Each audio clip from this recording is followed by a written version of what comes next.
हम लोगों ने कहा है कि जो शिक्षक नियमावली है उसमें सरकार को जो अभ्यर्थी हैं अभी उनका ख्याल रखना चाहिए। जो शिक्षक हैं उनको जो है दोबारा परीक्षा देने के लिए बाध्य करना उचित नहीं है, क्योंकि हम समझते हैं कि भाई इतना दिन इन्होंने वेट किया, डीएलएड इन्होंने किया, बीएड किया, उसके बाद 7वां चरण के लिए तैयारी में थे, इन्होंने टेट पास की, तो ये एलिजिबल थे, इनको नौकरी दिया जाना चाहिए, नियुक्ति पत्र इनको सीधे दिया जाना चाहिए। और शिक्षकों को भी किसी दूसरी परीक्षा से गुजरने का जो सरकार कह रही है कि आपको करना पड़ेगा, गुजरना पड़ेगा, इसको रोक लगाना चाहिए, उनको ऑटोमेटिकली राज्यकर्मी का दर्जा देना चाहिए। हम ये जरूर उनको आश्वस्त करेंगे कि सरकार बहुत संजीदगी से इस पर विचार कर रही है और हमें उम्मीद है, पूरा भरोसा है कि आने वाले दिनों में अभ्यर्थियों के पक्ष में और शिक्षकों के पक्ष में सरकार जरूर फैसला करेगी। आपकी फिटनेस का राज क्या है? एशवेल रस, ये एक ही बोतल में है।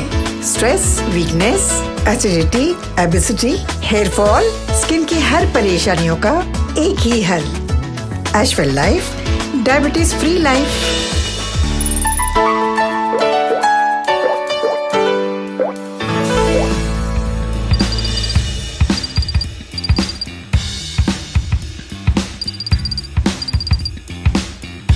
बिहार में नई शिक्षक नियमावली 2023 आने के बाद बिहार के शिक्षक अभ्यर्थियों या फिर नियोजित शिक्षक हो वो लगातार विरोध कर रहे हैं। पटना की सड़कों पर लगातार दिख रहे हैं। तो वहीं कुछ अभ्यर्थी ऐसे हैं जो कोर्ट में केस कर रहे हैं, लगातार बहाली की मांग कर रहे हैं। तो वहीं अभ्यर्थी हो या फिर शिक्षक हो वो कहते हुए नजर आ रहे हैं कि नई नियमावली शिक्षकों के हित में नहीं है, तो वहीं अभ्यर्थियों के हित में नहीं है, इसको वापस लिया जाए। लगातार माले पार्टी अभ्यर्थियों के हित में आवाज उठाते रहती है। तो वहीं हमारे साथ बात करने के लिए आज अजित कुशवाहा है, माले से विधायक है, जुड़ेंगे, बात करेंगे। अजित कुशवाहा जी, लगातार अभ्यर्थी विरोध कर रहे हैं, लगातार आपकी पार्टी अभ्यर्थियों के हित में आवाज भी उठाते रहती है। अभ्यर्थी कोर्ट में केस कर चुके हैं और नियोजित शिक्षक प्रदर्शन कर रहे हैं, कैसे देखते हैं?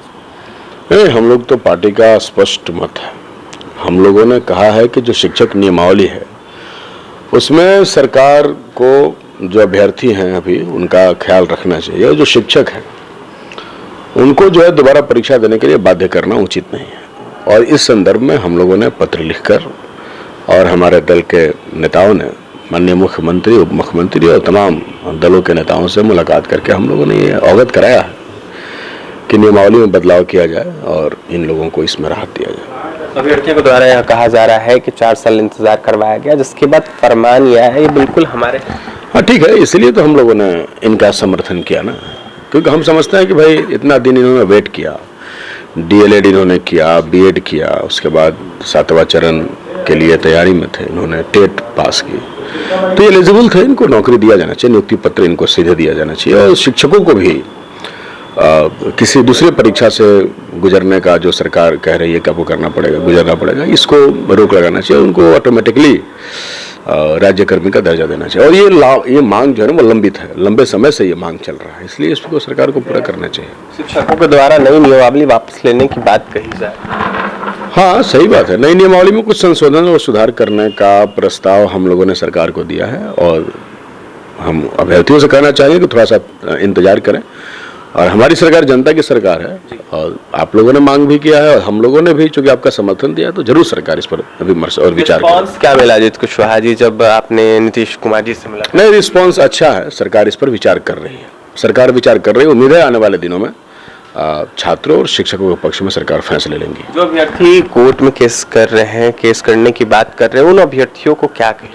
नहीं देखिए, इस देश में, राज्य में सबको डेमोक्रेटिक राइट है, लोकतांत्रिक अधिकार है, संविधान ने अधिकार दिया है, उसका इस्तेमाल कर सकते हैं। वो कोर्ट में जा सकते हैं, वो सड़क पे अपना विरोध और प्रदर्शन कर सकते हैं, सबको राइट है, उनको किसी को हम रोकने नहीं जा रहे हैं। जो भी जिस माध्यम से अपनी बात को रखना चाहें वो सारा माध्यम मौजूद है यहाँ, तभी तो रख रहे हैं, तो इसलिए उन माध्यमों का इस्तेमाल वो कर सकते हैं। लेकिन हाँ, हम ये जरूर उनको आश्वस्त करेंगे कि सरकार बहुत संजीदगी से इस पर विचार कर रही है और हमें उम्मीद है, पूरा भरोसा है कि आने वाले दिनों में अभ्यर्थियों के पक्ष में और शिक्षकों के पक्ष में सरकार जरूर फैसला करेगी। माले पार्टी क्या कुछ करेगी, शिक्षक हो या फिर अभ्यर्थी? माले पार्टी तो जनता की पार्टी है, जनता के जो भी बुनियादी उसूल हैं, सवाल हैं, उन पर लड़ते हैं, चाहे वो गरीबों की जिंदगी का, जमीन का, मान का, सम्मान का सवाल हो, खेती का, गृहस्थी का, किसानों का सवाल हो या बेरोजगारों का सवाल हो या शिक्षा का सवाल हो। आप जानते हैं कि इन तमाम सवालों पर आज विपक्ष में बीजेपी है, इसके बावजूद बीजेपी नहीं बोल रही है। कहाँ बीजेपी शिक्षक नियमावली पर कुछ बोल रही है? उसको कोई मतलब नहीं है जनता से।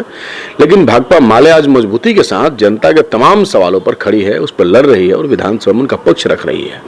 तो इसलिए हम लोग तो हमेशा उनके साथ हैं और उनको हम आश्वस्त करना चाहते हैं कि आपके साथ ये पार्टी जो है हमेशा बनी रहेगी और आपकी आवाज को उठाती रहेगी। तो अभ्यर्थियों के हित में हमेशा माले पार्टी बने रहेगी और अभ्यर्थियों की आवाज हो या फिर शिक्षकों की आवाज उसको उठाते रहेगी। क्या कुछ कह रहे थे अजित कुशवाहा? आपने सुना है अजित कुशवाहा ने साफ कहा है कि लगातार नई नियमावली को देखते हुए हम सरकार से मिल रहे हैं।